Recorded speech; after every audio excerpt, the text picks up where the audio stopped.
Hey everybody, welcome to another episode of the Break the Rules live stream. I'm your host, Lev Polyakov, coming at you live together with Brian O'Shea, Tim Schramm, JP Lindsley, and we are here talking about the war between Russia and Ukraine and whether Trump is going to be siding more with Putin, more with Zelenskyy, and one thing I want to stress is that we are still in a no man's land as far as where exactly we're going to be. So Trump's recent Truth Social post, and by the way, there is a heavy breathing going on from somewhere. I don't know from where.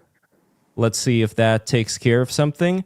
Okay, here we go. No more heavy breathing. We will figure out who the heavy breather is afterwards. But anyway, Trump on Truth Social, he wrote, "It's very hard, if not impossible, to win a war without attacking an invader's country. It's like a great team in sports that has a fantastic defense but is not allowed to play offense.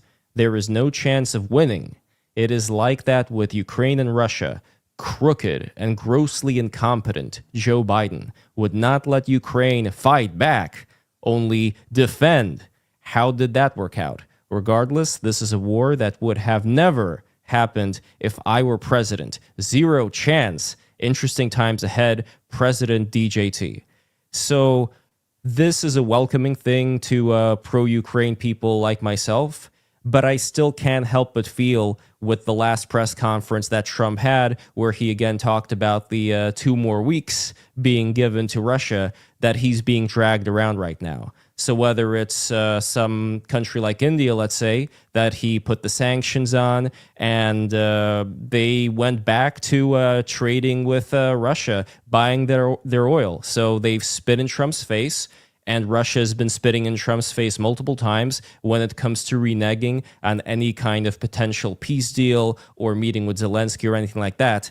So while we're going to be talking about who Trump is going to choose, and I would definitely want to introduce our new guest here, Tim Schramm from the AfD in Germany, who also physically fought in Ukraine.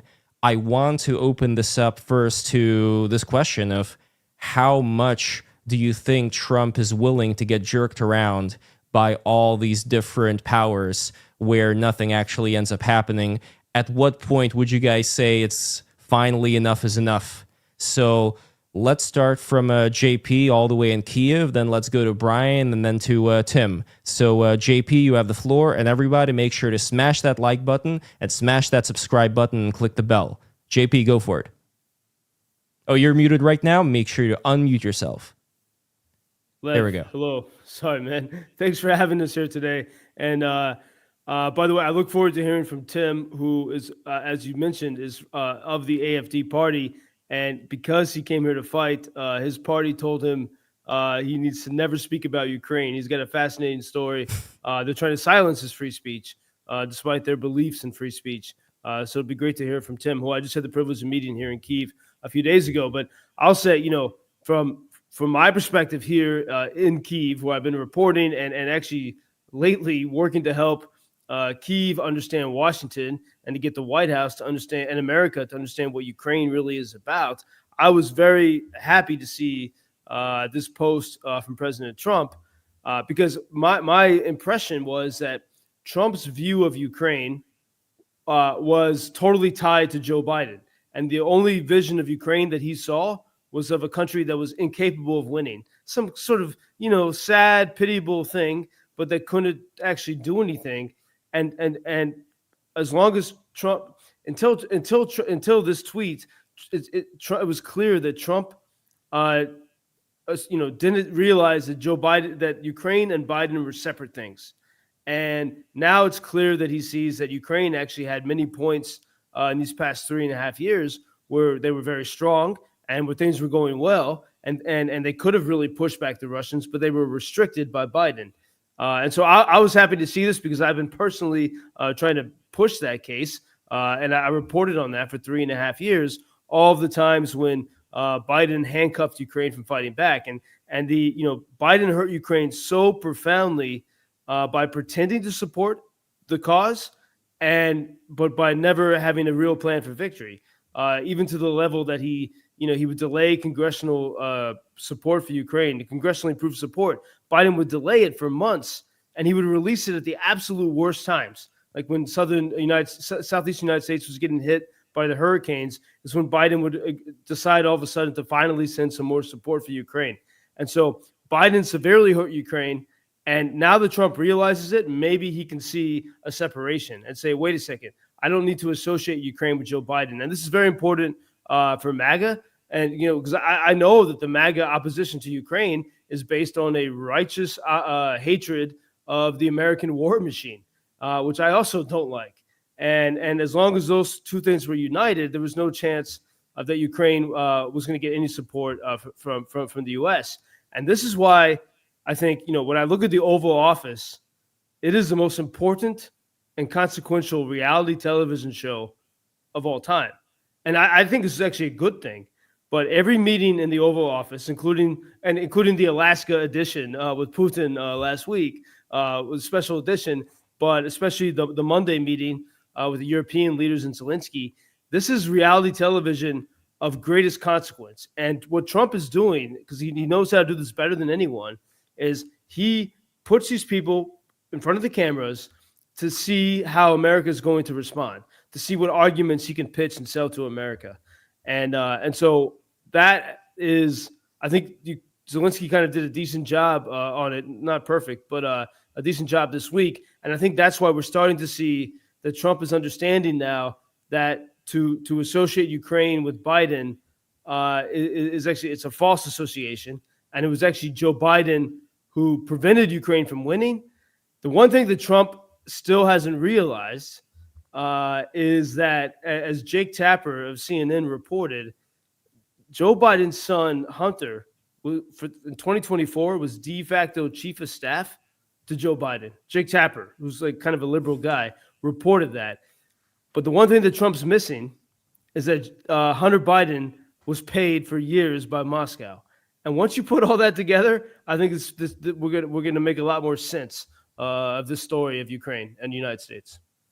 I certainly hope so. But at the same time, when it comes to how much this is going to be dragged on, because every week is new lives being lost. Every week is new drone bombing, right on top of your head, Joseph, in Kiev. So the concern that I have is that there's always going to be another 2 weeks. And when those 2 weeks pass, Putin's going to say, oh, I'm really ready to make a deal now. Let's go for it. Let's have another meeting. Kind of like one of those, fake job having HR people in a lot of these tech industries. They just go from one meeting to another meeting and not really get anything done. So again, like, what would be the line in the sand here for Trump, you think? How many more 2 weeks have to pass until that's it? It would just be silly at that point. Well, I'll say something short so the other guys can talk. But I would say, because so much of this depends, firstly, on Trump having a case that he can make to the American people. Trump is president because he respects and listens to the mood in America. That's why Kamala didn't win and why Trump did win. And people don't understand this. Europeans and Ukrainians and others don't see this. But when Trump is, when you see a post like this on social media from Trump, he's saying what he sees and believes, but he still has to find a way to make a pitch to the people, and so of America. And again, there's so much baggage in America about, we almost are starting to feel ashamed of ourselves as a country because of who our leaders have been the past decades. And so we have to break through this. The easiest way to break through it, Zelenskyy could do it. He's still not doing it, but I'll just put it this way. In the Oval Office on Monday, President Trump said to Zelenskyy, he said, you've been through hell. And that was a great, that was a wonderful moment of acknowledging what Zelenskyy has gone through, whether or not you agree with his policies and all that, but the fact he stayed here in the wartime. And Trump acknowledged that in front of the whole world. And Zelenskyy just sat there. And that was, there's something he could have said that would have totally transformed this moment, and I think would have, aligned America with Ukraine. President Zelenskyy, all he had to do was say, thank you, President Trump. And you know what? You also have been through hell because they shot at you. You faced a bullet and bullets. I faced ballistic missiles. They're coming after both of us. And when I talk to Ukrainian soldiers, the common people here, the people who fight, Like, that's how they would speak. That's not how the political elites like Zelenskyy talk, which is a shame because it's not representative of the people who are actually shedding their blood and willing to stand and fight for freedom in Europe. And so this is still a problem with the political leadership of Ukraine. But if Zelenskyy, as the representative of the Ukrainian people, had said that, because Ukrainians feel that, Ukrainians respect Trump for what he's done, and then anyone who's been Brian, as you know, anyone who's been through hell of some kind of way in war, you at least, if you disagree, you have a common respect. And I wish Zelenskyy would have said that. I think it would have made things a lot easier. Yeah. Well, before we get to Brian, at least there was collectively the situation in the room where you have all these European leaders who were sitting in the little kids' chairs around Trump, who was like the important, like the big daddy figure here. And I think he likes that. And to me, it's like, okay, if I was in their position, I would do exactly the same thing. Why not show the person who you depend on for so many things that he is the most important man in the room? So to me, if I care about there being peace in Europe and not having the situation expand into like a World War III scenario, I would say give Trump way more gold artifacts. Every single European country has to line up and present Trump with like some kind of, I don't know, like Italy could present like a golden pizza. France could present like a golden Eiffel Tower. I don't know. They'll have to think about it, but that could be Lev, the way I don't in. think no, but Lev, this is the last thing. No, but that's no. How That's about they superficial present us understanding. with a refund for 50 years of defense? Exactly, Brian. I agree with that. That's yeah. No offense, it's Tim. Trump doesn't want the golden thing. No, he wants he knows that Russia needs to be stopped, I think. Yes. But he needs arguments about Ukraine that show that Ukraine is worthwhile. But he wants respect.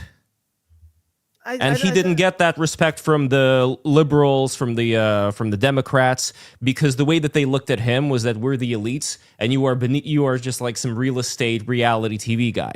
So it's not even the artifact in and of itself, like, oh, it's shiny and gold. It's the thought that counts. This is why in Japan, for instance, it's very common for business people to give other business people when they travel somewhere, like a small gift. It doesn't have to be big, but just something to show that they care. And that kind of communication is something that I think a lot of European leaders are slowly learning. And there's nothing wrong with that. You know what I mean? Like, that's sometimes like how you're able to reach people, show them that you care, show them that you respect them. You know, we all have our various flaws and foibles. And if that is something that needs to be done, I'd say let's do even more of it. It's not a bad thing. But I do want to get back to the question of the 2 more weeks and go to Brian here. And I know that, Brian, you want this to stop as soon as possible. I mean, so does everybody else. It's only a question of what are the after effects if it were to be prematurely stopped without, let's say, the security guarantees. So what do you personally see as being Trump's line in the sand? I know you can't really get into the man's mind, but you are seeing a lot of Trump saying, we'll do it in 2 more weeks, we'll do it in 2 more weeks. So do you see this as potentially just dragging on forever, or do you see like a certain point where it's got to stop one way or another? Well, let me put a pin in that just for a second because I just got to clarify a few things. JP, good to see you, my friend. This is a debate, everyone. So, you know, if faces turn red, we're all really good friends. So, but really quickly, you said, what was your source for Hunter Biden being paid by Moscow?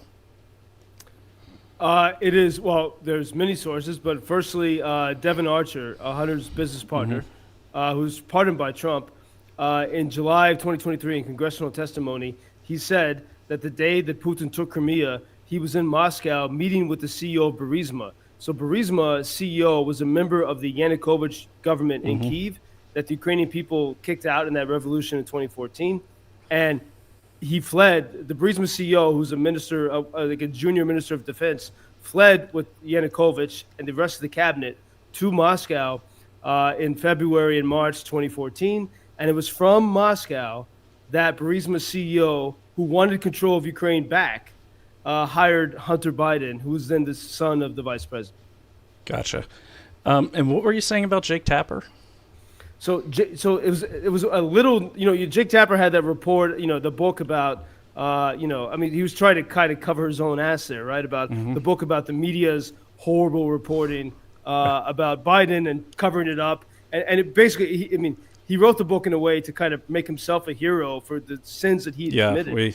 We know. Of course, but one little known thing about it. I didn't read the book, but he was in an interview with Katie Couric talking about the book. He said one thing that he researched and found out is that who was running the show in 2024, who was running the autopin, and he said to Katie Couric, my reporting shows that pretty often Hunter Biden was like the Grima worm tongue, like that in the Lord of the Rings saying. Hunter Biden was the only person who could talk to his father and influence his father. Jake Tapper reported that. So first of all, for me, Jake Tapper has been nothing but the worst source on earth. No offense, all due respect. He's, he wrote a whole book to cover up his cover-ups. And then the thought of Hunter Biden having that kind of access to Joe Biden when Joe Biden couldn't even make his own decisions, I just find highly unlikely. I think Jake Tapper and the media, protectors are trying to protect either Susan Rice or Barack Obama from actually controlling the White House. And I think that's why you see Hunter Biden speaking out so much in these interviews lately, because everything always gets blamed on Hunter Biden. Guys, I got to plug in my laptop before I lose signal, so I'll be right back. Sorry about that. No problem at all. You can move on Brian, to Tim. I'll be right back. I agree, though. I agree. Yeah. Well, let's go to Tim. So, Tim, I'm going to ask you exactly the same question I asked JP and Brian when it comes to the 2 more weeks thing, and then I want to focus on AFD and your personal journey here. So, any thoughts as to where the line in the sand is going to be for Trump? Yeah, I can just join JP because for some point I lost like the hope in Trump, and I was like, oh no, this can't be true. It's like the worst nightmare he ever did. But I think like it's like this what JP was telling. Like there's some process we are now going through, and I hope it will be successful and not like turn back at one random point we could even not figure out today. And to make it like short, I can say, yes, we as Europeans must. Protect our own and look that we can be safe by our own. And that's exactly what I basically also did. But I hope that we can do it together with the Americans as partners, and not like this. We have to have like a strategy where we want to go, where Trump wants to go, we want to go. And I really wish that we can do it together. I hope that will be the case. If it does keep dragging on, though, there has to be a concerted effort, in my personal opinion, to try to separate Trump from people like Witkoff. People who are, in my opinion, an incredibly poisonous influence as far as being the spokespeople of regimes, again, like Iran, like Russia, always making a very good case in their mind for why there should be a resistance to helping Ukraine. And I'm not a big fan of those people. And again, this is why I think it's very important to, depending on how people are raised, what they look for. I think Trump looks for respect, and he loves getting respect from people, and he may understand it in ways that other people may find to be, a little bit, too golden, but that's okay because he is a human being like we all are, and he is deserving of respect, and we got to figure out a way to bring that respect to him and to show him the people that are leading him astray.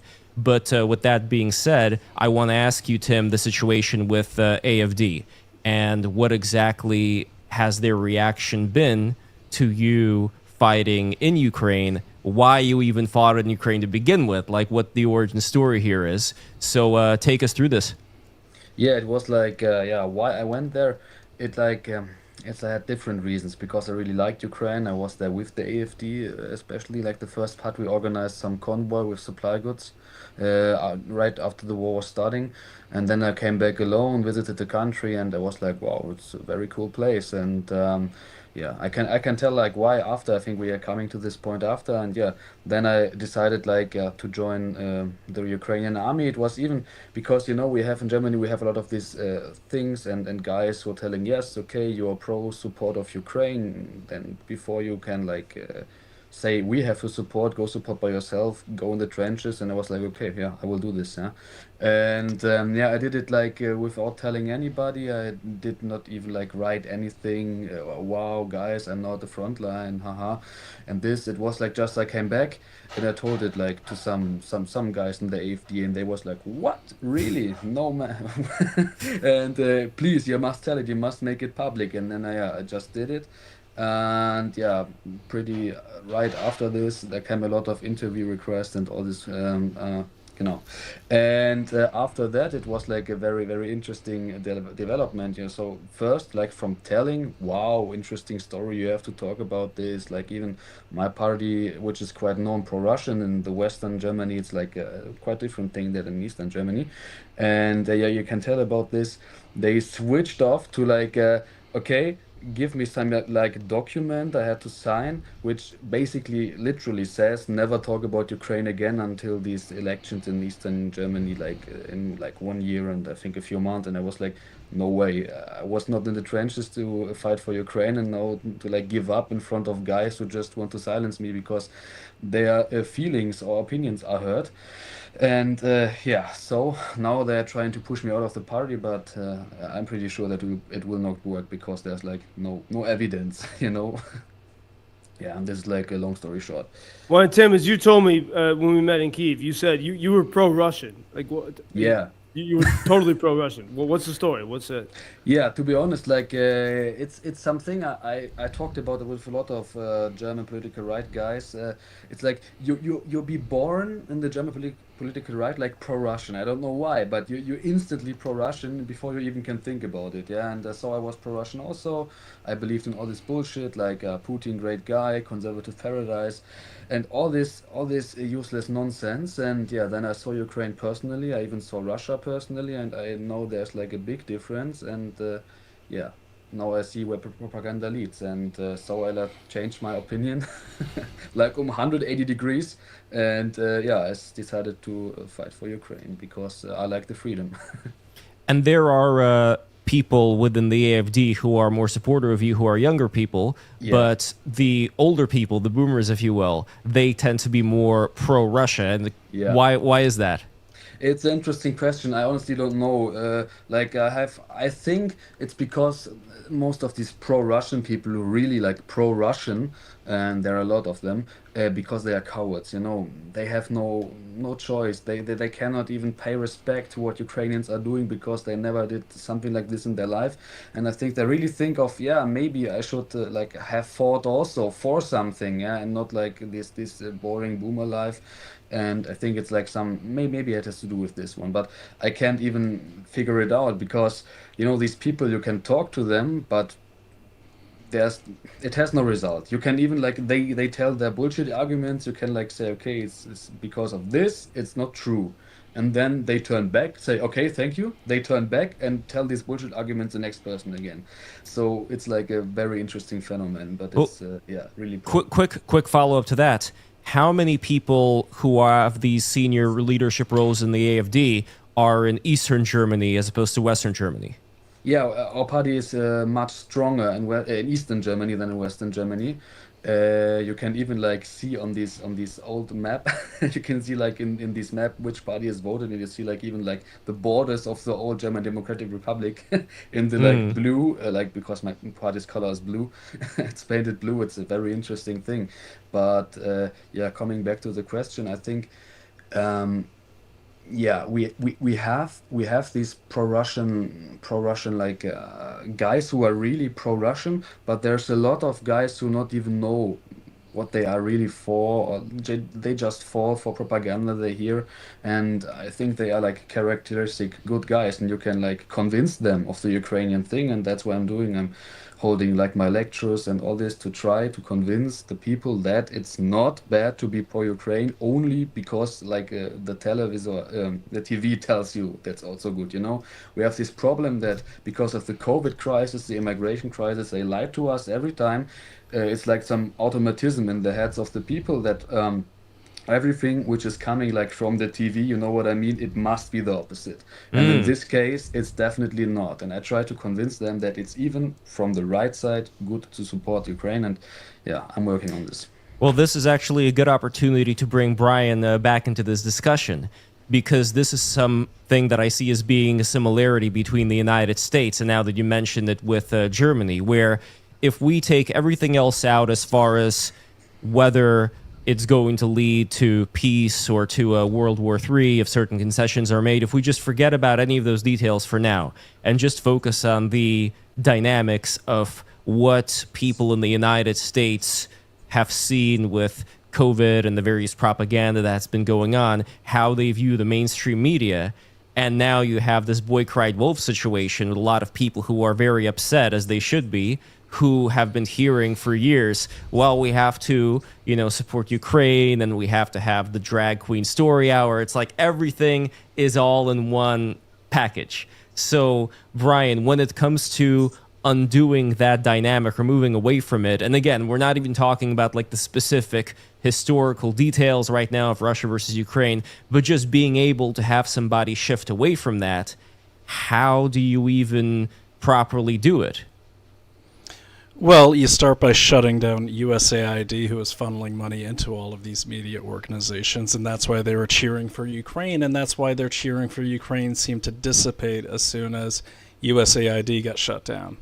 The other thing is you cannot.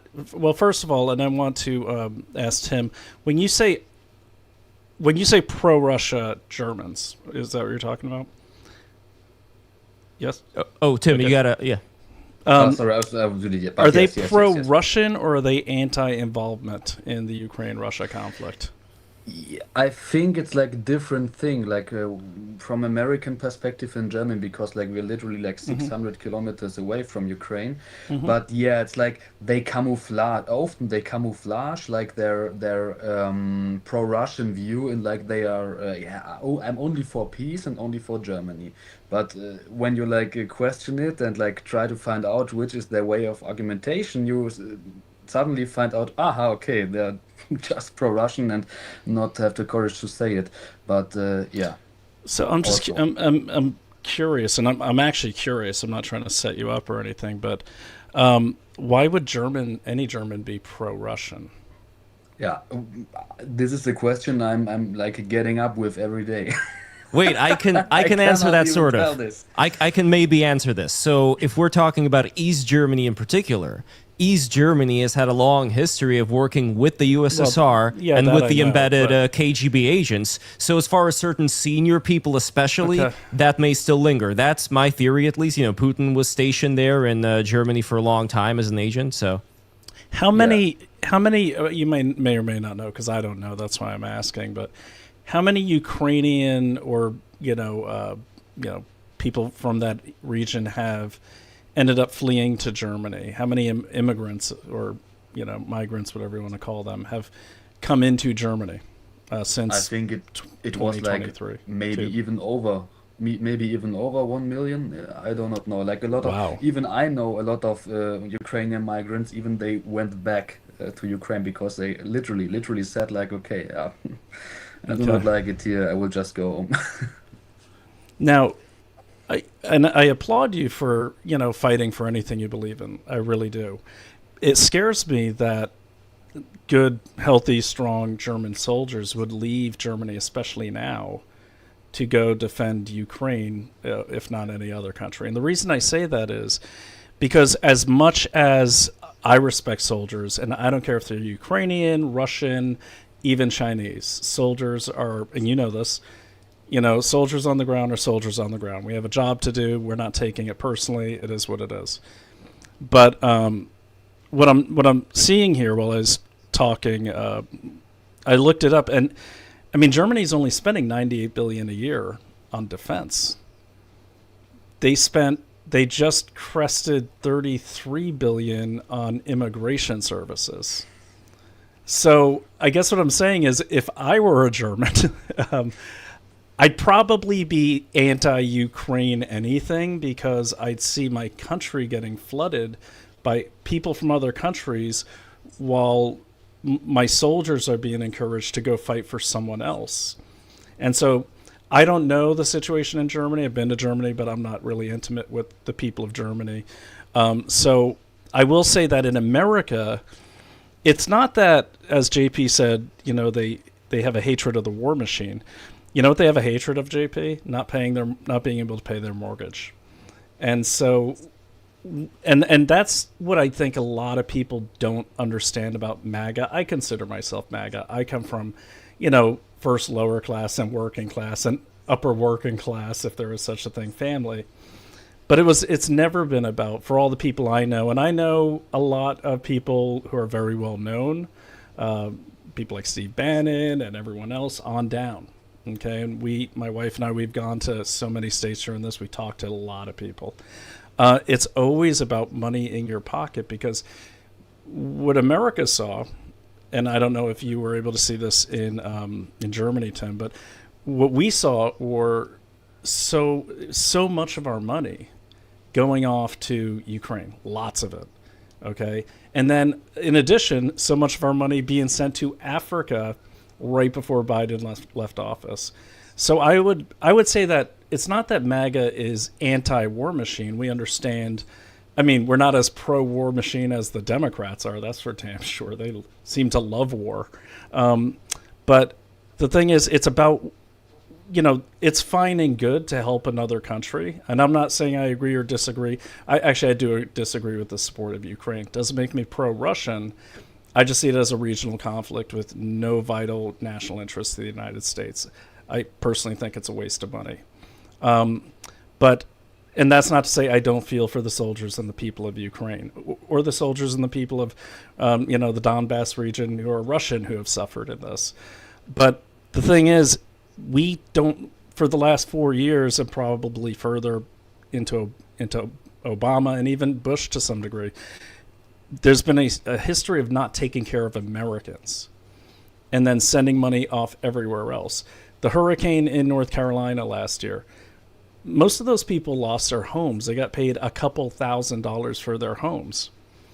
Okay, yet we're rebuilding Ukraine's infrastructure.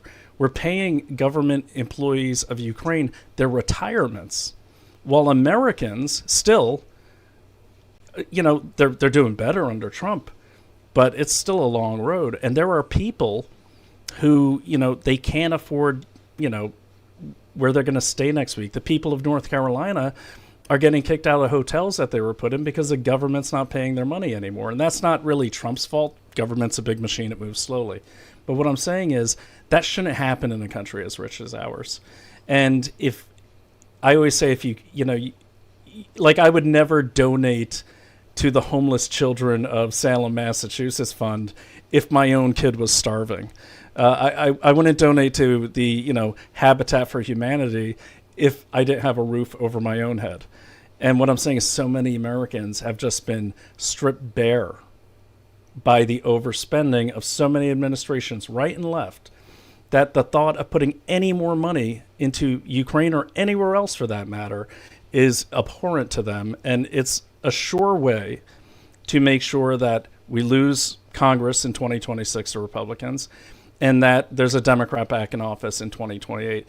And so I would say it right here. And JP, I know where you're coming from, and I respect you for, getting out there and looking at the story firsthand. But I will say, and I can't challenge you on what you've seen or your assessments. And honestly, this is not my area of expertise. My area of expertise is reading the pulse of the American people. And I can tell you right now, if Trump tries to sell any more support to Ukraine, he will lose MAGA, because MAGA is not Trump, even though Trump said that to some degree. MAGA's MAGA, make America great again. And, the subtext being America first. Any policy that gets away from America first that'll be a catastrophe to any Republican candidate. So the MAGA movement has been completely against the Ukraine involvement from the beginning. It's not because we don't understand it. What we do understand is the amount of money it costs. Okay. And we can't afford to do that anymore. Our deficit is still growing exponentially. We can't afford to do this anymore. And why is Trump doing it? Look, I think Trump is doing the 2-week thing. Don't forget, he gave Iran 2 weeks to, and then bombed them 3 days later. you're never going to know what Trump's going to do. What I see Trump doing is giving himself a pause while he figures out how to, placate the defense contractors, because that's the only reason America cares about Ukraine, or any Americans care about Ukraine, is for money. It's a money machine for defense contractors. They shut down Afghanistan on August 15th, 2022. They turned on Ukraine, if I got my dates right or wrong. 6 months later, basically, they turned on Ukraine to the day. And I will end with this.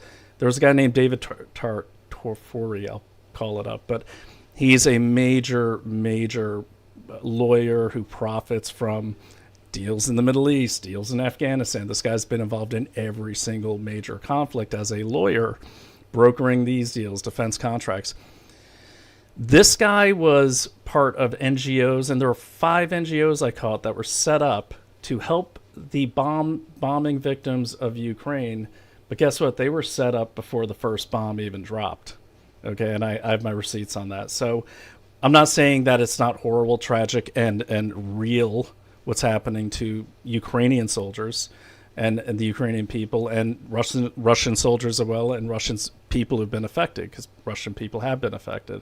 What I am saying is that there are parts of this country, a lot of them even in the Republican side, I would say the vast majority of them, that are rhinos or Republicans in name only. They want to keep this going because it makes them money. They don't care about the people of Ukraine. They know there's no national interest to the United States of America. They don't care who wins. They just care that it keeps on going, because that's how you make money in the defense industry. Brian, on that last score, I mean, I agree with you with all my experience of defense contractors that come here to Ukraine. I was talking with people here about this today. When they see how, because Ukrainians want to survive and they want to win, and so the innovation that's happening, especially with drone, it's harder to in your garage make a Patriot missile, but you can make drones, and so Ukrainians with drone technology have been holding the line for these 3.5 years, and the innovation that's happening is amazing and incredible. It's stuff that I wish Pete Hegseth and others would pay attention to, because it shows that all the waste, fraud, and abuse of the Pentagon, you don't need billion-dollar contracts for some of this stuff. You can do it for much more cheaply. And when the U.S. defense contractors come here, they dip in here for like 24 hours, and they see this, and they want to cover it up. They don't want anyone to know about it because it's a threat to their money. And so that's a little angle in the story here. But I think the defense contractors, they want this war to go on. That's the Joe Biden, Jake Sullivan mentality, which is as long as it takes. No victory plan. That's not what Ukrainians want. And I think the few Republicans who are stalwart supporters of Ukraine, that's not what they want. Really quick, JP, can you just clarify Ukrainian people or the Ukrainian oligarchs that run the country? So for example, the drone innovation is definitely Ukrainian people, because it is and it is like little networks and cells of people. So I mean, here's how it works. Like, you have soldiers at the front line, and they say, "Hey, we are using these drones, and this technology is not working. The Russians have changed the frequencies, and we got to adapt." They call up someone in Lviv. Like, I know girls in Lviv who sing in church choirs and are school teachers, and after work they make drones. That part of the story, the BBC and AP, they never tell that story, the real grassroots story. There is at the high level, there is obviously, with all governments, including here, there is corruption. And one story that I wish had been more seen in America, the Ukrainian people were protesting Zelenskyy in July, massive protest. Mm-hmm. And if they weren't protesting the fact that they were going to fighting Russia, they were protesting Zelenskyy trying to get rid of the anti-corruption agencies, and all of the media reports leading up to the Alaska summit, everyone's like, oh, what is Zelenskyy going to agree to whatever Putin and Trump agree to, and not a single reporter, because reporters are stupid, frankly, pointed out, and no one mentioned Zelenskyy can't simply agree to anything. It's if you just look at what happened in Kyiv in July, when you had hundreds of thousands of people protesting in the streets for the first time in the war outside of his office. Well, he can't just agree because he has no choice. He's outgunned. There's no way he can beat Russia. And by the way, those drones, and I know these stories because, I mean, ironically, I first learned about these grassroots assemblies, which are real. I first learned about those in Ryan Ruth's book. And do you know who Ryan Ruth is? Remind us. I don't know. He's the second guy that tried to assassinate Trump. That guy, man. Yeah.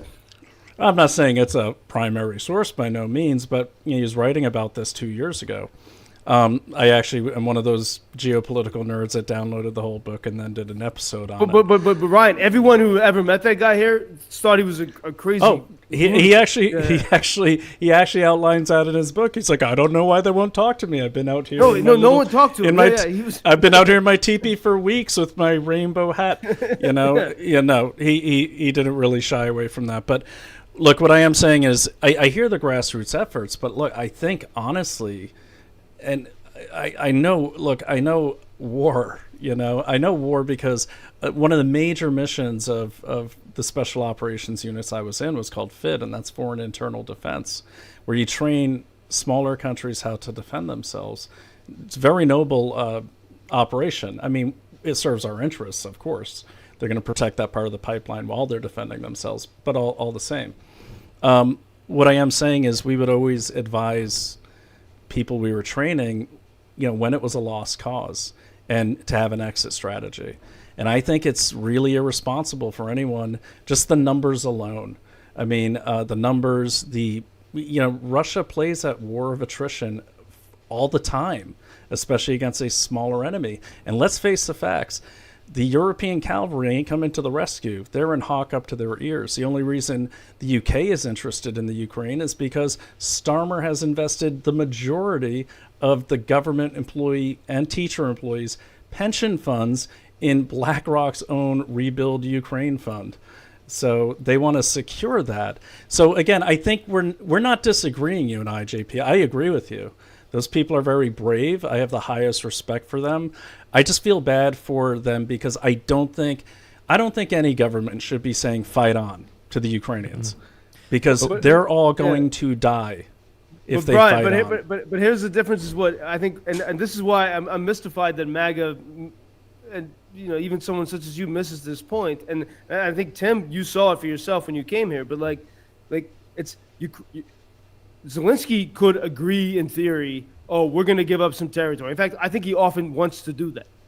But those protests last month were a reminder that he's not in charge here.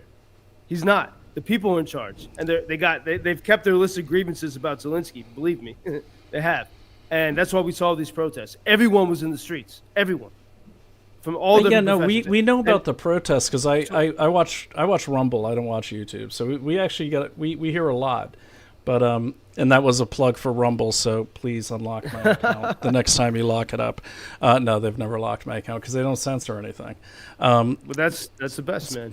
Yeah, but we know about the protests. But I would disagree with you. I don't think that's the reason why Zelenskyy can't make certain choices. I don't think he has certain choices that he can make. Period. Well, what I'm saying is, firstly, whatever Zelenskyy decides is not the definitive thing for Ukraine. It is actually the people. And that, I mean, that is like when you're here, you see it. Tim, I think you've seen it. Like everywhere you go in the country. Okay, if you're in Lviv, more in the west, people do get more depressed the further away they are from the war. After 3.5 years, you will see people more, likely to give up. But when you're there in the east, when you're in Kharkiv, which is still a city of, almost 1 million people still, it's a spirit of defiance. And it is. There is like Tim, maybe you can tell us more your experience about this, but like. Ukrainian cities, when Russia is not attacking, are everything that we're crying about in Europe. Like, it's violent and radical Islamists all over Europe. And, no one is safe and the cities are dirty and filthy. And you don't see that in Ukraine. This is like the model. And so I think forget about the military stuff for a second and the possibilities. But one reason why I cry out about Ukraine, Brian, is like everything that we know is a good society, everything we want to build in America, is here, and it's on except for freedom of speech and the ability to elect a new president. Well, okay, the freedom of, there's two things. Electing a president is because of martial law in the wartime. Right. So how convenient that he can declare martial law, even though the nightclubs are still open. You just said it's pretty clean over there. He can declare martial law, which suspends the next election. How convenient. And then he says, well, I can't do election because I don't want to, violate our own constitution. It's just very convenient. I'll pass off to Tim after this, but no, I'll say one reason why. By the way, I'm anti-Zelensky, not anti-Ukrainian people. I know, but hey, look, you know what? If you come to Ukraine, you'll find most people would agree with you on that score. I've been to Ukraine. But the Ukrainians just traditionally don't like any of their leaders. Trust me, I know that. And they did the anti-corruption protest, didn't they, quite recently, Brian? Imagine an anti-corruption protest happening in Russia with it ending the way that it ended in Ukraine. I think that's a very big thing. But here's the other thing, and I want to make sure that nobody's defaming here in the chat, but I do want to be, very truthful about what exactly has gone on here. People were saying in the chat that last year, maybe the year before that, you were making predictions that this is going to be the year that Ukraine is going to fall. If that is the case, unless they're just like making things up, would you say that you were surprised every year that it didn't happen? That you were expecting it would happen, like Al Gore predicted that we'll be underwater by now? Well, that's what they're saying in the chat. And again, it could be defamation, which is why I said, like, I may have. I think if anything, it was less of a prediction, more wishful thinking. Just to end the war. But you were surprised it didn't happen every year that you thought it would, though, right? Not really, because the more and more, and keep in mind, it's just not something I've looked into I look more into who is making money and who's corrupt, making money on conflicts. That's why I started a whole new nonprofit based on this. But so, as far as the strategic situation on the ground, based on my knowledge of the Russian military, formerly Soviet military, that's all we practiced on in the intelligence community. Old Soviet traffic, old wars. Yeah. That's what we studied. And I just thought it was insane that Ukraine could be around this long. And I don't think it's because there are nuns with sniper rifles and, spirited youth that looked like they were. No, but Brian, it's because... Okay. Sorry, Eric. No. Sorry, Lev. It is your.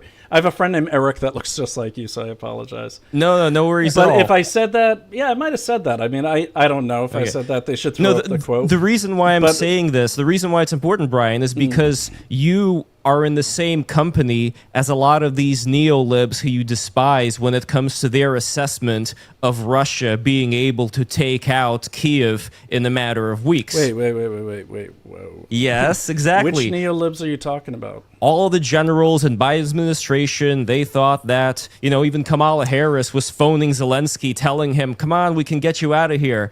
That was the mindset of those people. No, look, I think a lot of, I don't know about any of that. What I will say is that I think they could. I just don't think they will. No, but what I'm saying is that the mentality of the senior generals, all these people with all these big ranks, looking at the situation between Russia and Ukraine in 2022, was that Ukraine doesn't have a snowball's chance in hell of winning. That was keep sending them money. This was after the fact. First, they were sending them like little bits and pieces of supplies, not weapons. I think you got to understand. Wait, I think you got to understand that the reason why. So I'm not in the same company as those neo-libs. I was saying it for, honestly, very analytical reasons. Just look at the numbers, look at the armaments. They were saying it to make a case to create a money laundering machine that they made out of Ukraine. So it's a totally different, it might be the same on the surface, but the reasons behind my analysis and their false declarations was to get that money flowing. But let's just make sure we're on the same page here. Can I ask a question? Because I am in between both of you on this. Because on the money thing, because for me, money it's a real thing, right? It's just a fact that we should be able to find. And this has been the problem with the Democratic way, but also the Republican way in Washington for decades. Money from Congress is bullshit. And that's why I wish that the first thing that Doge had done had been investigate Ukraine spending, because that is one of the most important questions of our time. And they didn't touch it. They didn't fucking touch it. Why? But here's why it's important, because if you look at, even if you go to the Biden era created Ukraine oversight website, which still exists, No one's touched it. And you go there, and it's a nightmare to navigate. But you navigate it a bit, and you realize that out of the 300 or so billion that has been in some ways allocated by Congress, not even half of that has been spent in any way at all. But then out of the half that has, there's a huge portion that is simply the valuation of old weapons that from America from the 1980s that we paid for a long time ago. It's not new money. So, Biden had he could put any value he wanted to on it. And in the Democratic mentality, the loser mentality is, the more money I say I spend, the more I'm looking like I'm solving a problem. And I don't have to have the courage to actually do anything. And that's exactly what they did. They didn't have the courage. They were terrified of Russia. And so but they just I don't think they were spending the money to look like they were trying to solve a problem. I think they were spending the money because a big portion goes right back into their campaigns and their PACs. Fair, but also, Brian, a lot of the money wasn't even spent. It was just blah, blah, blah. So make it look like that's how they solve a problem in those circles. Today I allocated $500 kajillion, and I'm a hero. That's it. That's actually how they think, right? And then within that, there's just, there's the portion that they skim off. And so then you look like among the actual 120 billion that was actually allocated, that actually was spent. Something like 40% of that was for new weapons for the United States. And no one still has done this analysis. I wanted those should do it. America is buying new weapons, as we should be, all the time. How much of that new weapon spending got shoved into the Ukraine bill? My conjecture is that most of it did, because that's how they do things in Congress. And so Ukraine, totally. So I'm not even arguing. But but we can't. I'm not going to sit here and say that Ukraine didn't get a sizable amount of that money, because they did. We know how many leaders over there are living like emperors. Okay, maybe not in Ukraine. They already wore, man. They already wore. Zelenskyy already was a rich guy. Yeah, I got that. But what I'm saying is, like this, I've heard this argument about, the money never made it to Ukraine. Oh, no, it made it to Ukraine. It got diverted along the way right back out of Ukraine. But a lot of it did make it to Ukraine. And I hear what you're saying about bundling the bills. And Eric, by the way, about the prediction, I'll double down on that. I'm surprised Ukraine was still going on 2 months later. Okay, I will say that. But it's not because in hindsight, when I actually do the analysis of it, I mean, there was that time 3 months into the war where Putin just stopped. He had them surrounded, okay, with heavy armor for miles, and just stopped. Never was explained. They actually tried to meet like 4 times, Zelenskyy and Putin, and that got tanked by the Brits. Okay, no. Wait, Brian, that got tanked by the Ukrainian people. This is the narrative was that somehow. How did the Ukrainian people tank the peace talks? They wanted the Russia aggression to keep going. No, they didn't want to become Russian. They did not want to. They were MAGA to the core. They said we're not going to live under this shit. And I mean, and that was the first time there was resistance to Zelenskyy.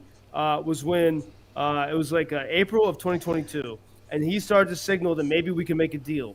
And there was the first voice of opposition was this girl who's one of Ukraine's top poets, and she performed at the Grammys with John Legend, and that gave her some protection against Zelensky's team. And she said publicly, "No, Zelenskyy, no, we're not giving up a damn bit of our territory." JP, don't you see? I mean, can't you see the propaganda machine there? You just said John Legend. Okay, John Legend. No, I knew. Who received money from USAID. What I'm saying is, you're like the same. We had the same thing for COVID.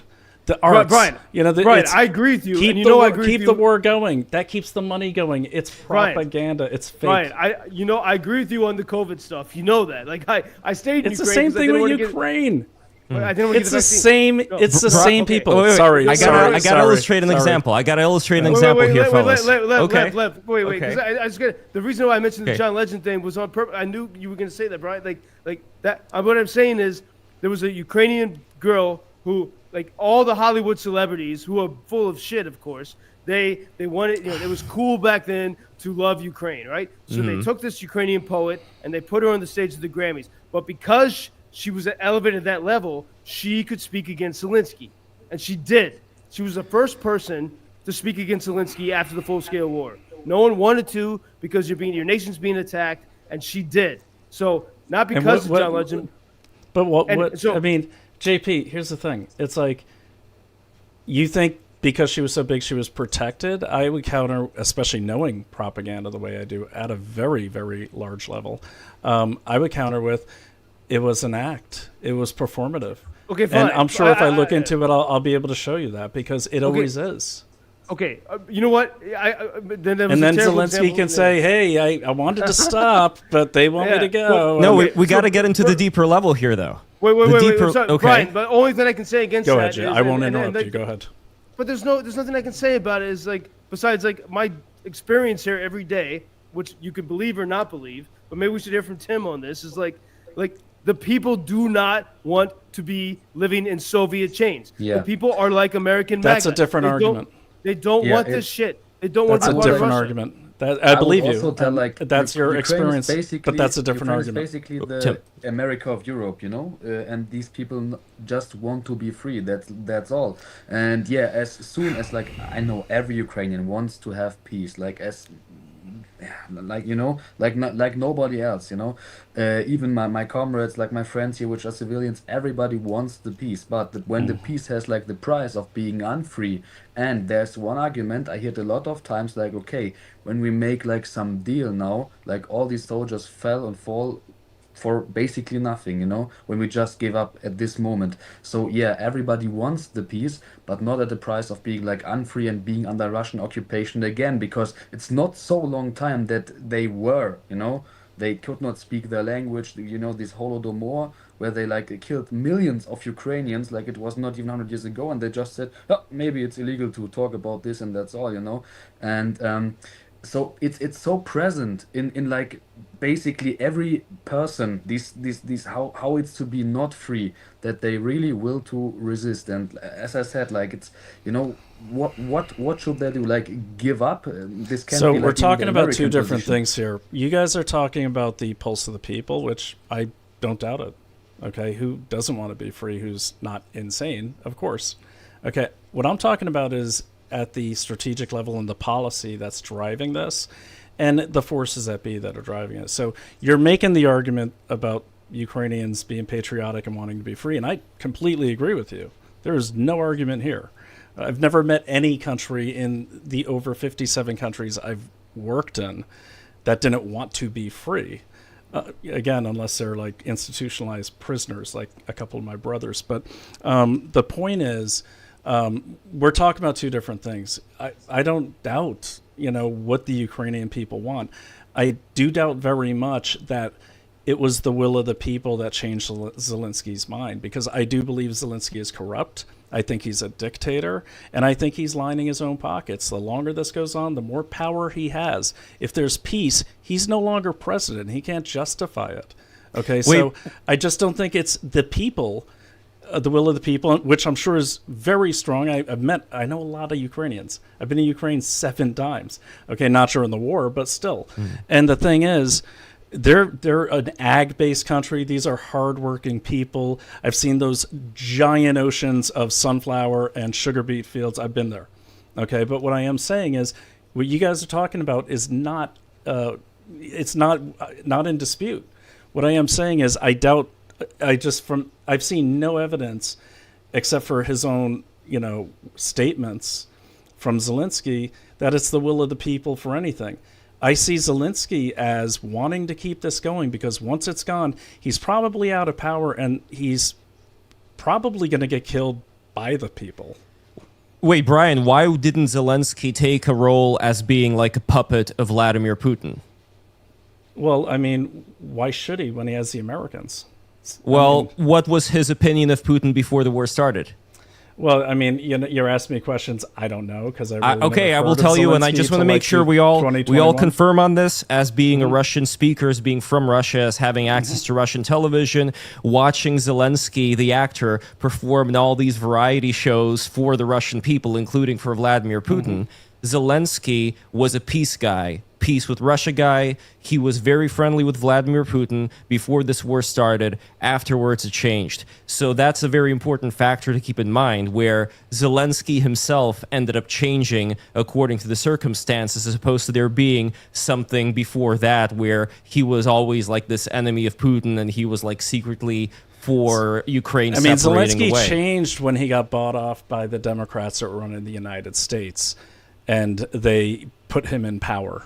That's when he changed. Okay, because don't forget, in 2013, we had Putin over here singing to our Hollywood elites Blueberry Hill.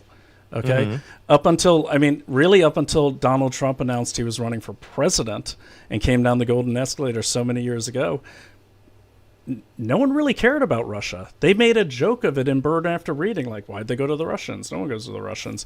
Russia in the intelligence community barely had a budget because Russia was never even thought about. Then all of a sudden, Russia's the boogeyman because I guess they figured we got to break up Russia and pick apart the bones of it. I mean, even look at like the way the entire Human Rights Foundation suddenly became like anti-Russian. Okay, and I used to be there and I got fired. Why? Because the oligarch financier, Bill Browder, didn't like the fact that I served him a subpoena. Okay, I was actually there for human rights. I was naive. I was there. Pussy Riot was there, and Gasparov and all them, and it was kind of cool. I'm like, cool. I like this human rights thing. Then I saw the money through the back of it. And then I saw the way a lot of corrupt people around the world that support whomever, okay, hide behind human rights and hide behind the humanitarian cause. I do know for a fact that at the levels I have dealt with, okay, and at the levels I've traded with, at the levels of people who have worked with the United States intelligence community, as well as the levels of people who have worked in the private intelligence community, passing assets back and forth, no one at those levels cares about the humanitarian cause of anything. Sure. They only care about the profit. So in closing, and guys, I'm not running away yet. I do have to get my son from football practice, so I have to leave soon. I'll come back. I just don't want anyone to think I'm skidding out. I told Lev this. But Brian, I have like one question because Sure, Tom. this even I have like no real answer on this, and it's like, you know, as you said, like you fully support this will for fighting for freedom, and I guess even the Ukrainians, as I told, they want peace like no I one other, recognize the but- will. I don't support anything. But what I want like to ask you is like, what do you think how this situation can be like solved? Because they just want not to give up, and they will end this war as soon as possible when there can be the guarantee that there's the Ukraine after. And we don't have this guarantee when you just like retreat from the positions and just sit and wait, and maybe Russia attacks again and will really cause more problems than now. You know, what do you think can end this war like with a guarantee that Ukraine is existing after, and not like 1 minute after, like even in 2 years or 10 years, you know? Well, that's really easy. The thing that could end this war right away is first, don't send any more weapons over there. Don't support it anymore. And the second is, you know, if you want to give security guarantees, which, I mean, there's no reason for us to, because it's not our concern national interest-wise. Not to say we don't care about the people, but what I am saying is, but if you want to hurt Russia, you basically just, you know, cut off negotiations with them, or you stop buying oil and natural gas. But for that to work, Europe has to do it, because they've been the second largest customer of Russia all through the war. Okay, so they've been fueling this. And that's what I keep saying. So you want it to end. Actually, if you really want it to end, throw some, you know, put some weight on the European Union and say, end it, you'll figure it out, you already know how to. And that will end it quickly.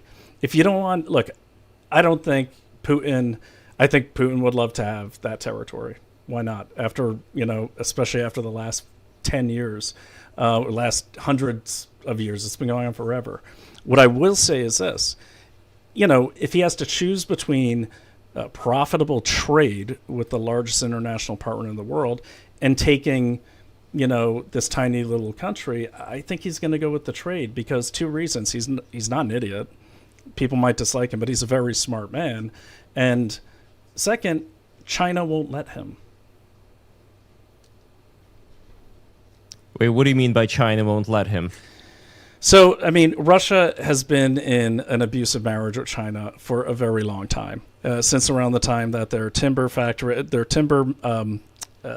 Chinese timber companies started basically occupying, Siberia. And they've been stuck in this relationship with China forever. And the reason why is because they were always teetering on the edge between, the U.S. under Trump. They were starting to flirt with Trump. And then, the other guy came into the high school ball, and that was China. He's like, hey, come over here. I got what you want. No, I got what you want. Then Biden came in and said, yeah, you guys suck.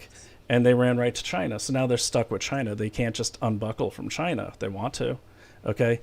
But China depends on them. They depend on China. And China will stop buying things from and supplying Russia if they don't do what they want. So China would come in, and now I'm just spitballing here, but China would come in and say, okay, that's fine, end the war if there's a profit for us. So let me caveat that by saying China wouldn't let them if there was profit at stake, because that's what China's all about.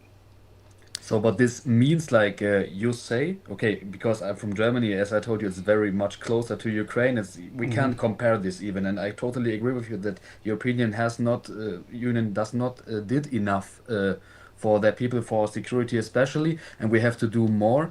And yes, I understand, but this means just stop sending weapons. You know that this will maybe, because. But yeah, maybe, but I think it will be like the lose of the war for Ukraine, But why we didn't send weapons before? Not to this degree. I mean, before the war? Before Biden, we didn't send this many weapons. Mm-hmm. So Trump sent lethal weapons. Why didn't he invade them? Oh, wait. What did JP say? The war will end, but it will be like, the Ukraine will lose. Donald Trump did send, he sent the javelins that actually helped sustain Ukraine in those first few weeks. Biden, before February 24th, actually, even after the full-scale invasion started, Biden and the leaders of Europe did nothing. They were hoping Ukraine would fall, so the problem would go away. That's how they thought. But the one, I mean, it's hard to speak in counterfactuals, but just imagine this, that if Ukrainians had, because as someone who believes in freedom, Brian, maybe I think you could see this, like if Ukrainians were the type of people who would say, you know what, we're tired, we don't want to deal with the ballistic missiles and the drones, because it's tiring, believe me, that's it's very tiring. We're tired and we surrender. It's not just that it becomes neutral. All of a sudden, the Ukrainian army and all the Ukrainian innovation becomes subsumed into the Russia war machine, and which is also allied with China, and it then we put ourselves in a 1939 situation. The reason why this is not 1939 is because Ukrainians were not like people in Europe in 1939. They actually have, and thanks in large part also to Western partners, but also I would hope not, because there were a lot of Ukrainians that were Nazis in 1939. There were a lot of French who were Nazis. There were lots of Germans who were. I hate the French. Well, I mean, no, let's not. Come on, Tim. Let's not pick on Tim here. We all have our dark moments in history. Not to minimize it at all, But no, what I'm saying is you see what I'm saying, the Brian, reason. But it's not the will of the people, dude. It's the billions of dollars of weapons that came over from the U.S. Brian, it's the defense contractors who don't want Ukraine to win. They want this to be forever. They want this to be a forever war. That's what I said earlier. They don't want Ukraine. They don't want either side to win. No, but they don't want either side to win. You don't think those defense? Look, you don't think they get kickbacks from the other end with Zelensky? I mean, he's making bank on this, and he's in power for as long as he wants. Wait, fellas, here's the thing. I always would love to be the guy who gets to get into one of those CNN-style arguments where all these things are thrown out and actually confront you guys and say, okay, you're talking about Zelensky, let's see the receipts. What exactly did Zelensky get? Who are the whistleblowers that we can look at to... Let me get prepared next time for that. But I'm just saying, no, I know Brian has to go, but let's make a new rule, everybody, okay? Whenever we say anything having to do with any procurement of money, you can never talk about it unless you could actually show the specific whistleblower, the specific receipts or that the you've looked at. non-procurement of money. or the non-procurement of money. Exactly. So that is very important. Yeah, that's going because to be boring, though, because then we can't yell and be all emotional. And I stuff. know, but here's the thing. This is exactly the problem that I think a lot of people, before you go, Brian, for temporarily, this is the problem that I think a lot of people are facing online right now, where they don't have enough time or enough dopamine to be able to sit down and receive a lot of this very boring technical information of how some piece of cash was passed from Group A to Group B. But all of that is extremely important, because otherwise what we're getting are people who are, let's say you're some very popular online influencer who is, let's say you're MAGA and you want this war to stop. And let's say one of these days that person got some kind of an insight about, oh, actually this thing that I was talking about, I can't believe it anymore because I got all this new information that contradicts what I knew before. So if you were in that situation of being this person, yet you were making all this money from having a very cohesive narrative of what must be done, if all of a sudden you were to say to the audience, hey guys, I'm sorry, but I found this new piece of information, and what are they going to say? They were all on board this very particular worldview of everything that the Democrats have ever said was wrong, and if all of a sudden you start saying something that is, on their side, you're the enemy now, you're going to lose money, you're not going to be able to feed your kids, it's going to be a big problem. I'm not even saying this in general for Ukraine, but any kind of issue within the, let's say, the anti-establishment media, they got to feed their kids. How would they even navigate finding out something that contradicts their worldview? They're not going to be able to say that to their audience because they'll lose money. Well, honestly, let me answer that, because anything like, yes, of course, I don't have my receipts right now because I almost missed last night's show. And like I said from the get-go, this is not my area. I do, but one thing, I'm not spouting opinions that are coming from the dark recesses of my soul.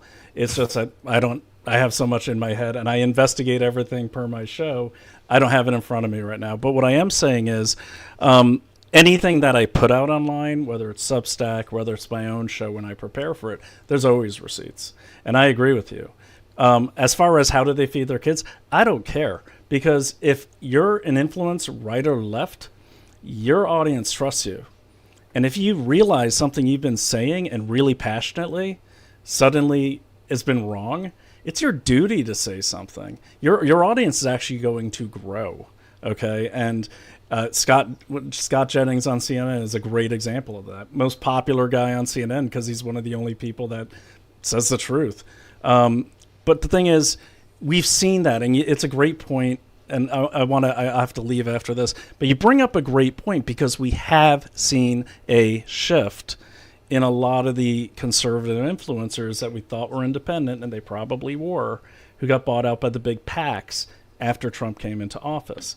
We saw that when people were shilling for Pam Bondi, when she tried to shut down the Epstein case.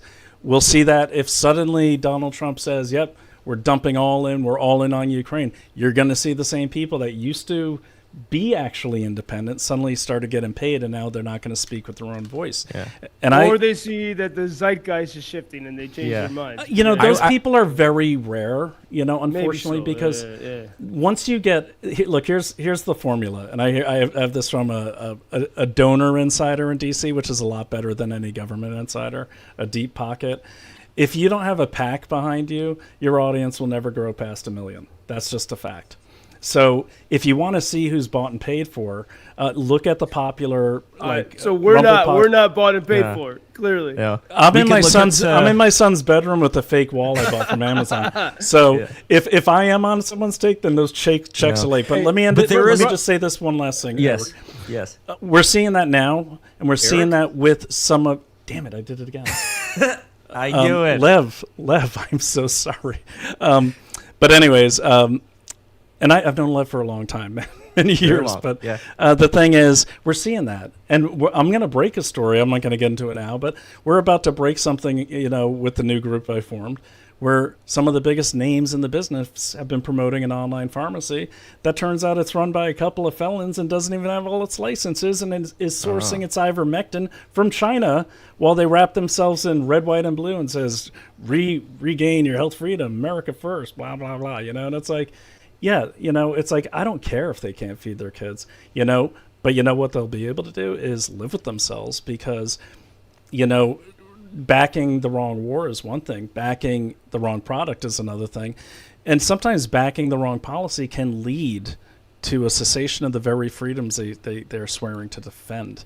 So I have no sympathy. Absolutely. I would just... Brian, I would say, wait, but Brian, if you were here in Kyiv now, these days in the war, like meeting with Tim and other folks there, and we're all talking, you would realize that one of the main topics of conversation is exactly fighting the corruption, because there is corruption and bullshit at the high levels. And it is from the people who want to win. They want to be free. They don't want Russia to control this country. They don't want anyone to control it. They want to be free, and they want to protect the free world. And you would actually feel very much at home here, and you could talk all the crap you want about the but I felt at home there. I agree with that you. is what this is about. I just want to emphasize, like even today, I was having conversation with people about the corruption and the Soviet era commanders in the military, and there's a lot of bullshit and corruption. That's part of what people are fighting against. But everything you're saying, Brian, I just say you would feel quite at home if you came here, and I think it would resonate with you. I always have. I used to speak at Students for Liberty. I was a keynote speaker. I spent many times in Ukraine, in Russia, in Macedonia, in I don't think you'd feel at home in Russia. You can't Georgia. speak freely in Russia. You can't I speak was freely in able to Russia. speak very freely in Russia. I had no problems, and I never had a problem buying food either. Wait, but how is that to joke, speak by the way, freely? about the Soviet Union, where, how does it go? That in America they say, oh, you can criticize the president, and then the Soviet premier says, yes, in the Soviet Union you could also criticize the American president. Hey, look, don't get me wrong. I mean, there's certain things I'm not going to do that I might do in America, but, it's their country, so I'm going to respect their laws. When you can do that in Ukraine, you'd be free. Yeah.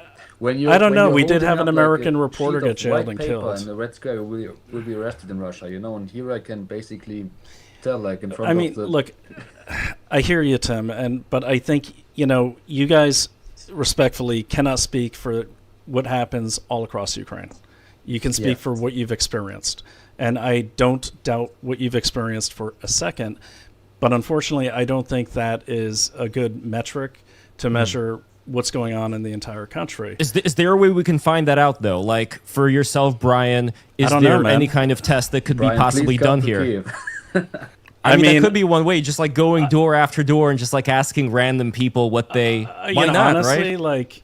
I don't trust I'd make it out of Kyiv if I went door to door asking No. people. But You'll Brian, be fine, but that's come on. That's I the thing. would do it. I would go in a heartbeat. Brian, I'll need some help have- picking out a hotel and maybe go fund me a plane ticket. But yeah, I'd go. Brian, I have pretty conservative credentials. When a lot of I get people like pro-Ukraine.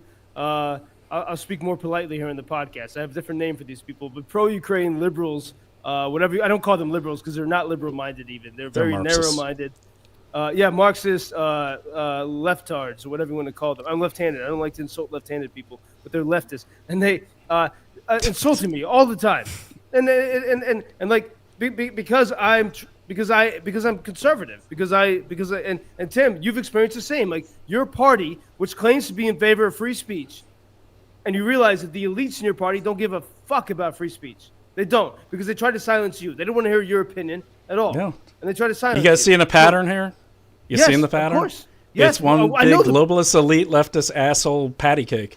Right. It's the same thing over here. But we are. I'm here as resistance. Tim was here as resistance. Ukrainians are part of the resistance, but unfortunately, it gets claimed by the global elites. By the way, the same elites like Joe Biden, as Donald Trump finally realized in that tweet that we started with today, that he finally realized that Ukraine is not Biden. Biden wanted to claim Ukraine and smother Ukraine with this hug of nothingness. He was never going to let Ukraine win, and he actually made America hate Ukraine by pretending to send money here and never doing a fucking thing to win. That's it. That's the globalists. That's what they do. That's Ursula. Yeah, that's what they do. They also They- make forever wars, and I think this is their forever war. So I don't think anyone's going to win. Forever if we let war the is not globalists letting win. Ukraine. It's not letting Ukraine win. It's letting it go on for a Well, long Ukraine, time. it's not Good. letting. It's keeping it going on both sides. That's what it is. No, it's letting Ukraine fuel the Russian war machine. When Ukraine loses, it will be the fuel for Russia and China for a very long. That's not a forever war. that'll be a very quick war. What I'm saying America? is the with forever America. wars. We're not. Look, honestly, like I got to say this, and love you, man, but it's like I'm sorry, but like if the Europeans if the Europeans were so scared of like Russia, they haven't shown it. They haven't spent the money to show it. I agree with you, man. And I'm sorry, like if Ukraine really is holding back the entire Russian army, then what the hell does Russia and certainly America have to worry about? If that country can hold them back, anyone can hold them back.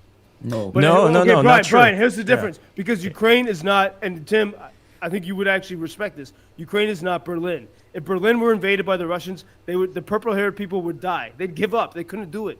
Ukraine is quite extraordinary people, and it is like heartland America people. Yeah, no, I know It is. they're great people. So- they so are. I they- agree with you. but what they're I'm saying not is like- they're not that's not what held it Parisians. back, though. That is not what held back the Russians. Is the What spirit held it of the back? people. Joe Biden? Joe Biden?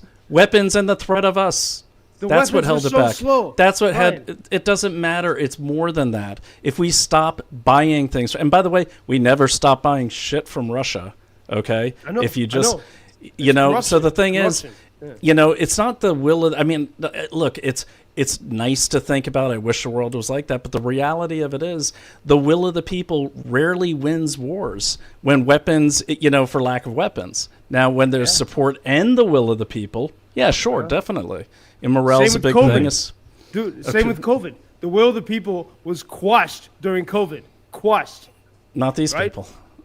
Well, most people got the vaccine. Did you get the vaccination? Most Not people MAGA. did. No way. Are you kidding me? Do you know who my wife is? Like, seriously?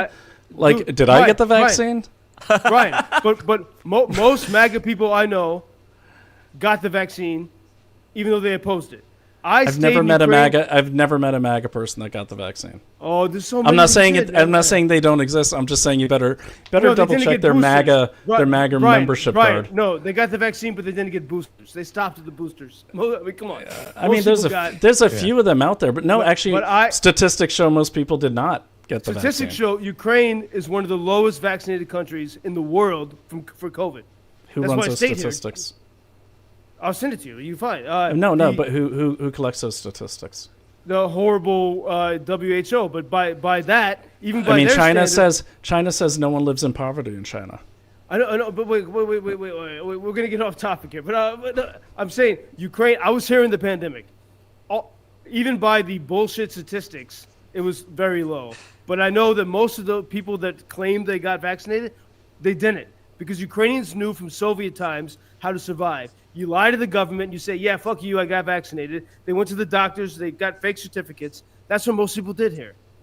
And the media will never tell this story, but that's why I stayed here, because it was a free country during that time. That's part of the reason why I understand it. JP, let's do this. I would love to hear more of these stories, and I'd love to have you on my own show, and not to debunk them or anything. I think it's important what you're doing, so the individual stories of people can get out, because they're, like many Americans from your guys' optic, they're being represented by the wrong representatives.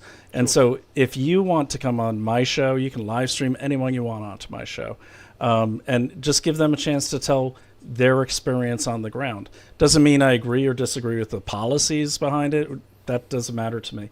I think, like anything, and the reason why I drive everywhere I travel to as much as I can is because you have to talk to the people. So I think my audience, and I think a lot of the MAGA audience, would love to hear from Ukrainians on the ground and hear from you. That's why I'm here. It's like, because I love hearing from you guys. And Tim, I love hearing from you guys too. I worked with a few Germans in the military, and that's a nice house you got. But we there, got to buddy. look. But, we got to look beyond just the personal stories, which are extremely important to tell a human point of view. You do. But for my show, my invitation goes to your Sure, welcome. yeah, no, just I for that. understand. And I'd say, Brian, thank you for that. And because I see a lot of the elite reporters here in Kyiv and Kharkiv or wherever I go, and they hate my guts. Most of them. There's a few I respect. Most of them, they hate my guts, and they would never, like, they want to give me the time of day because they hate, and they would never talk. They would never represent the voice of real Ukrainians, of Ukrainians who go to church, which is most Ukrainians, or Ukrainians who are devoted to their family. They don't. They spend all their days. I'll say this about like the New York Times reporter. Like they'll spend 3 days in Kyiv trying to find like one babushka who's going to fit their political alignment. That's what they do. Okay. I know. And Dude, you have to search real fucking hard to find that here, as Tim knows. Like, trust me, I know, man. Look, yeah, remember, exactly. my wife was on the other end of attacks by that very same media, and she used to be one of their big stars. You know, so I've seen a New York Times reporter in our apartment reach over when my wife stepped away and shut off her recording device while she was interviewing her about something. Of course, I had my hidden cameras right on them, so I made sure she got a full transcript right after the interview. But the thing is, totally get you. And I'm sorry, and I cut you off, Lev. I got to go, but I'll check back in if you guys are still going. I'll hop back on. I look forward to you checking back in. Hopefully, is there any kind of timeline just so we're aware of, just so I can plan things out? If it's not going to be perfect, doesn't matter either, but anything, just so I know. Timeline tonight? Yes, yeah, as far I as... think we're almost at the end tonight. So I think Okay. I mean, it's like conversation. It's like it's like what, like 2 a.m. for you there, guys? Yeah, let's. It's Okay, last thing that I just want to say before we all depart, because I think that this is really important.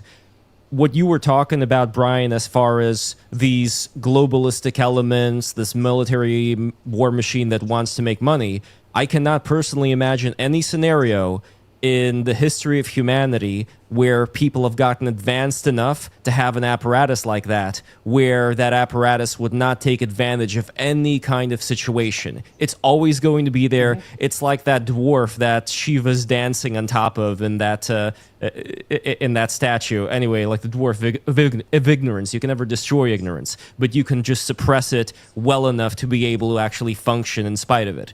So the reason why I think it's important to mention this is, if we take all of these elements aside and focus on what is inevitable here, from the information that you got about the power of Russia, it's important to look back at those sources and say, how do we know Russia is at this particular level of power?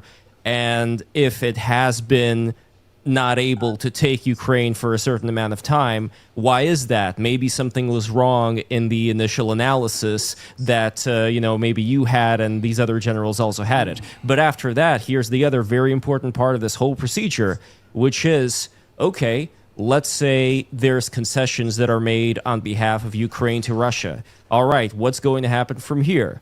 Is Europe going to step up to the plate and do it? Or is Europe too weak in terms of all of these different people, these cowards embedded within Europe, that would rather, let's say, well, Poland could go F itself. We are not going to go to the aid of Poland. So then Russia's going to go into a hot war with Poland eventually, and those European prissies are just going to stand back and not do anything. Or will they actually act? These are very important things to look at, because you are absolutely right, Brian. A lot of these Europeans are pussies, and they're not going to be able to do anything. I'm not saying Europeans are pussies. What I'm saying is a lot of these their armies bureaucrats are anemic. They're anemic. Yes, well, there we go. Absolutely. Yeah. So then the big question is, can we make certain predictions? Because I know that the Bannon camp thinks that they could take Russia out of China's orbit. I completely disagree with them. I think that's absolutely wrong. I think China is everyone's orbit. I mean, I think everyone's always going to have to do some business with them as much as they've embedded. You can reduce their dominance of that orbit. To answer your question, look, I think, and it's actually my son who's just turned 14, but he's been really interested in geopolitics. It started when he found that cartoon on YouTube that's like oversimplified. He's like, man, history's cool. So he starts looking into it, and he was the one that pointed out to me that the messages about donating to Ukraine were coming from the same text message as the COVID watch text messages. But what's really interesting that he said, because we were talking about this morning, and he said, look, he goes, I think two things could happen. Because I said, I'm sure they're going to ask me this question. It's some version of it.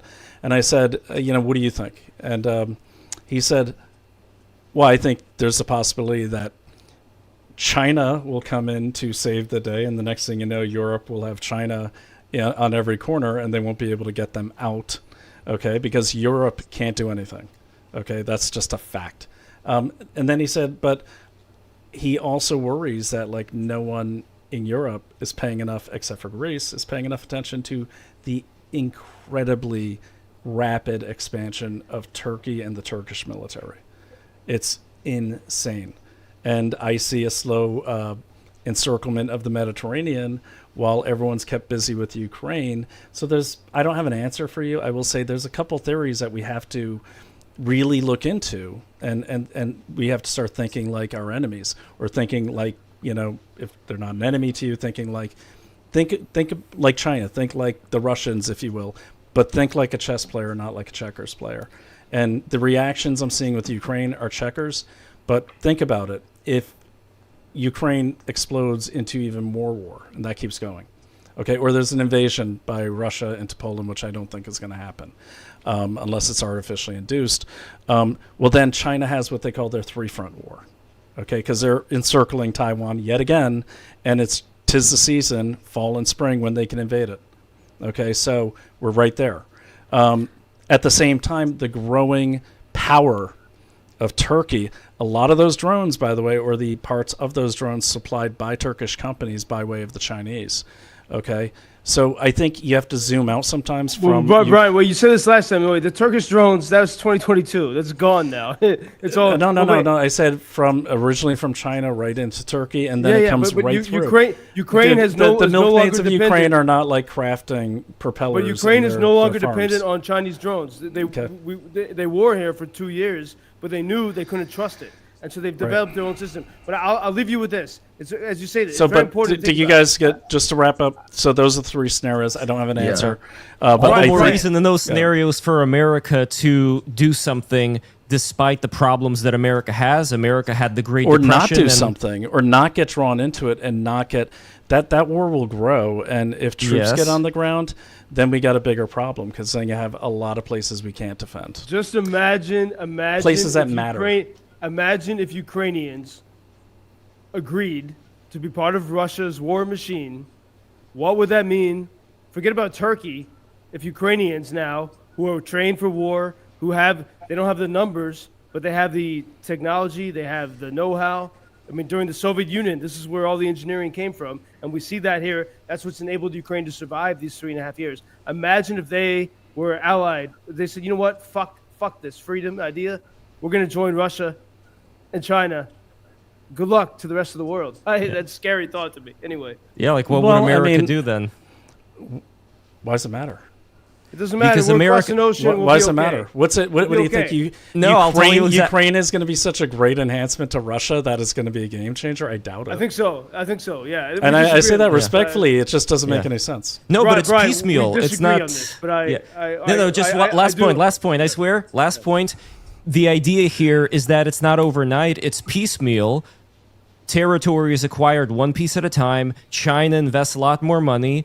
What I think may be the impression of America, it's happening. It's going to happen way more once they have a lot more of those resources in that territory. So I don't want a situation where America isolates itself completely, and then all of a sudden we have a much stronger world power than America that can bully America from the outside in, can infiltrate America way more than it was doing under the Biden administration. All of these people who talk about being American patriots, they're human beings at the end of the day. They have families to feed, and I am pretty much sure that unless they're God or Jesus or whatever, in terms of quality, they can be bought. And they, I would hope 3 of the people on this call are American patriots, Lev. I hope so too.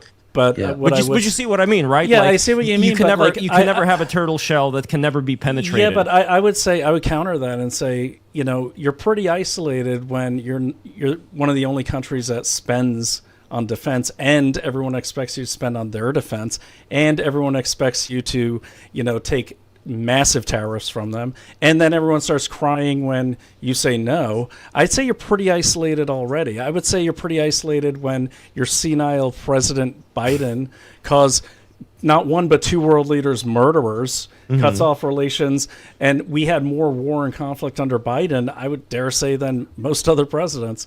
I agree. I think what you're seeing now is through strength. You don't need to escalate a war. People are complying, and they're getting in line, plain and simple. I think honestly, the biggest problem in the whole conflict here is not America. I don't even think it's Putin. I think it's the European Union, and they've been grafting off this thing forever. Their own black markets have been benefiting. I got a Financial Times source, Lev. They've been grafting off this Ukraine thing from the beginning. And, you take them out of the equation, and there's a reason why they're kind of at the little kids' table, as you said. They're a big part of the problem. Right. I know. I think we could talk for 7 more hours and be better. I know. I'm going to be so late, man. I know. You got to go. Right. You got to go but we could talk. We could talk for 20 hours over some beers and about this. And I appreciate You got my number, man. Call me. We could just do this will. offline. And I would love to do the show. It'd be great. And offline too. And to talk about that's it. an open invite. And thank you. I appreciate all of you guys for this conversation. You as well, man. I'm sorry I missed it last night because we were not bombed in Kyiv. In July, I've never been through worse shit in my life than July when the Russians were pounding the city. But now, since Trump's moves, Kyiv is not getting bombed in the same way. That is something that should be told. That's an important thing. Putin's bombing cities that are not easy to pronounce, so they don't get mentioned in the New York Times or the New York Post, and so Trump doesn't hear about it. That's a fact. But Kyiv is calmer, so we have the space to have these conversations. But absolutely. Brian, always I appreciate it. Go. Tim, you too, man. You as well. And Tim, my invite stands, man. Where could people find you, Brian? What are you working on right now? Now is the time to plug. Find me on X, and right there at the bottom at Brian O'Shea SPI, and check out.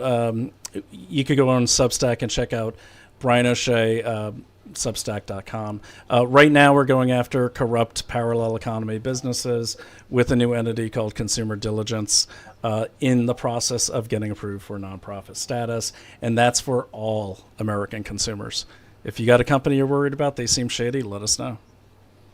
There we go. Brian, it was a great pleasure to have you on BTR as always. We shall continue finding all the receipts, figuring out all the strategies here, and I really appreciate you taking the time to speak with us. You as well. And Tim, let's hear from you more next time. Sorry I dominated the mic. No problem. Just one closing before we go. So just I understand the reservations that Americans have against of working with Ukraine, but what I'm working on is to make Europe strong and also great again, and I hope we can do this in a partnership with the Americans. Yes, because come on my show too. Europeans are pussies. And Tim, where could people find you? Yeah, that's my name, OG Shrami. It's everywhere, on X, Instagram, basically everywhere besides Boomer Book. I don't have this shit. Yeah, and by the way, Tim is facing so much shit in Germany right now because of his stance and his free speech. So support Tim if you guys can. At least listen to what he's got to say. So thank you all. Thank you. Thank you, guys. And JP, where could we find you? It's a secret. I don't want anyone to find me. Leave me alone. No, it's at JP Lindsley on X and Instagram, and Substack somewhere. You can find the links on X at JP Lindsley. JPLINDSLEY. Thank you. And you guys could find me at LeftPo. If you guys enjoyed this broadcast, be sure to smash the subscribe button, smash the bell, click the bell. That is extremely important. Thank you guys so much for watching. Patreon.com/breaktherules. Become a patron today. I'm posting the link to the Patreon in the description because I forgot to do that earlier. Here we go. Click on that. And thank you guys so much for watching. I really appreciate you guys taking the time out to speak with me. And the last thing that I'm trying to do here is to also post the Discord, because for anybody here who has a Discord, all right, go. Bye. For anybody here who has a Discord, here is the link to the Discord. Go to the Discord. Enjoy it, everybody. Once again, from Brian O'Shea, Lev Polyakov, Tim Schramm, and JP Lindsley, thank you guys so much for watching, and I'll see you guys next time. Bye-bye. Thank you all. Good night from Kyiv. Good night. Good night from Kyiv.